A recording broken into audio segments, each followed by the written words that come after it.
তাবিদের মধ্যে মুহাম্মদ ইবনে সিরিন খুব ভালো স্বপ্নের ব্যাখ্যা জানতেন। এক লোক এসে মুহাম্মদ ইবনে সিরিনকে বলল যে আমি দেখলাম আমার ছেলে পানি খেতে খেতে পেটটা এত বড় হয়ে গেছে।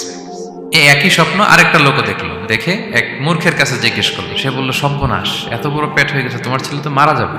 ঠিকই কয়েকদিন পরে ছেলেটা মারা গেল। আর একই স্বপ্ন দেখে এই লোক মুহাম্মদ ইবনে সিরিনকে জিজ্ঞেস করেছিল। উনি বলেছেন যে তোমার ছেলে তো অনেক বড় আলেম হবে। ঠিক তাই হয়েছে, ওই ছেলে অনেক বড় আলেম হয়েছে। তো ফাইন্না রুইয়া তাকাউ আলা মা তুআব্বার, স্বপ্নের ব্যাখ্যা তেমন হয় যেমন এটার ব্যাখ্যা করা হয়।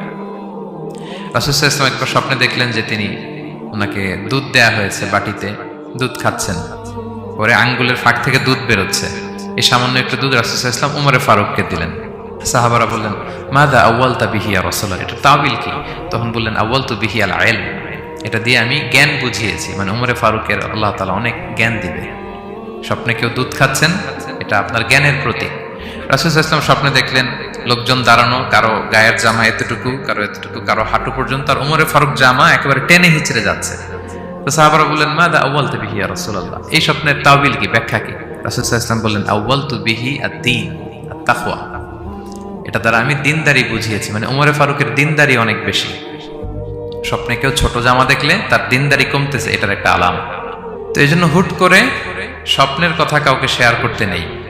রাসূল সাল্লাল্লাহু আলাইহি ওয়াসাল্লাম ফজরের সালাতের পরে মসজিদে নববীতে সালাম ফিরিয়ে সাহাবাদের দিকে মুখ ফিরিয়ে বসতেন, তাসবিহ পড়তেন, এরপর জিজ্ঞেস করতেন, হাল রাআ আহাদুম মিনকুম আল বারিহাতা রুইয়া, গত রাতে কেউ কোনো স্বপ্ন টপ্ন দেখেছো নাকি?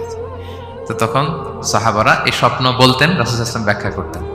সুবহানাল্লাহ, কত সৌভাগ্যবান ছিলেন তারা। তাহলে স্বপ্ন বলা যাবে নাকি কাউকে? না। খুবই শুভাকাঙ্ক্ষী, আপনার একেবারে ক্লোজ ফ্রেন্ড, তাকে বলতে পারেন। আর অনেক বড় আলেম যিনি ভালো ব্যাখ্যা করতে পারবেন, আপনাকে গাইড করতে পারবেন, তাকে বলবেন। এছাড়া বলা যাবে না। আর খারাপ স্বপ্ন তো বলাই যাবে, আল্লাহ তাআলার কাছে পানা চাইতে হবে। তাহলে ঘুমিয়ে ঘুমিয়ে যেটা দেখি এটা কারোর কাছে বলা যাবে না। আর যেটা পাওয়ার আকাঙ্ক্ষা মানুষকে ঘুমাতে দেয় না, ওইটাও একটা স্বপ্ন। বলে না যে আমার জীবনের স্বপ্ন আমি এটা করব, এটাও স্বপ্ন। এই ভিশনও শেয়ার করা যাবে না কারোর সাথে। আপনারা তো ব্যবসায়ী মানুষ, টিপস শিখাই দেয় কিছু। বিশাল বড় একটা কিছু প্রজেক্ট নিছেন, শুরু করার আগে আপনি বলে ফেলছেন, শেষ, আর এটা হবে না। দেখবেন যে এখান থেকে কনস্পিরেসি, ওইখান থেকে শত্রুতা, ওইদিকে এটা করছে ওইটা করছে, আপনি আর আগাতেই পারবেন না। দুঃখজনক হলেও সত্য, আমরা বাংলাদেশিরা তো এগুলোতে অভ্যস্ত।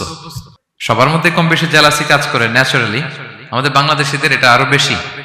আমি আমার প্রায় আলোচনাতে বলি যে আমাদের জাতীয় খেলা হাডুডু হওয়ার কারণ হচ্ছে এই খেলার ধরনটাই এমন, একজন সামনে যেতে চায়, 10 জন পা ধরে পিছনে টানতে চায়। তা আপনি আপনার ভিশন শেয়ার করলে বিপদে পড়ে যাবেন। আপনি প্রপার হোমওয়ার্ক করবেন, গ্রাউন্ড ওয়ার্ক করবেন, কাউন্সিলিং করবেন, প্রজেক্ট দাঁড় করাবেন, লঞ্চিং প্রোগ্রামের দিন সবাইকে জানাবেন।